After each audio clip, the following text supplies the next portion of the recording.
Well, thank you for having me. It's so interesting. You know, we've been here for 2 weeks and we've heard unbelievable testimony, really shocking details about conversations that Rush had with past associates, former employees. Many people came forward and wanted to talk about these conversations, you know, and they alleged that Rush was trying to avoid regulations with this Titan, that he was looking for a ways around inspection, not flagging it. A lot of things that are just what all of these vessels have to go through. So it was incredibly disturbing for them to hear. So what this Marine Board of Investigation needs to do now with all of these allegations that he was somehow playing this rogue game with people's lives when they were going down in this vessel, they now need to go back and follow that thread and figure out, is there any truth to these allegations? And if it is, who would also know about what was going on in these operations? There were so many red flags and alarm bells that Stockton Rush would have known that something was terribly wrong with the Titan vessel. Now, this is a vessel that had made over a dozen dives already to the Titanic.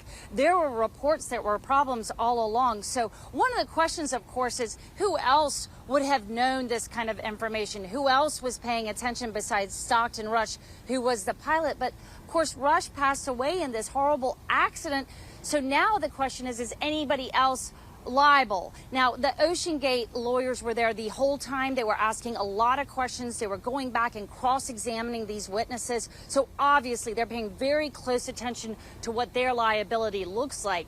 Now, what can happen next is that the Marine Board of Investigation will make their recommendations. They should come out in the next year. If they found enough in their investigation, enough evidence to go for a criminal prosecution, they're going to recommend it to the Department of Justice if it's warranted. But that is a lot to ask. Today, we also heard some of these kind of wrapping up thoughts that they're having right now. And one of them is that they need to rewrite the book on search and rescue. And that's what they're doing right now. They've never in their history that they could remember have a subsurface search and rescue operation that they had to carry out. Now, we're talking about actually having to go thousands of meters down, picking up a submarine, hoping that the passengers are still in there alive and bringing it back up to the surface. This is a completely unprecedented operation for the Coast Guard. They believe that they learned a lot of valuable lessons. They leveraged all of their resources, and that this has actually brought the community together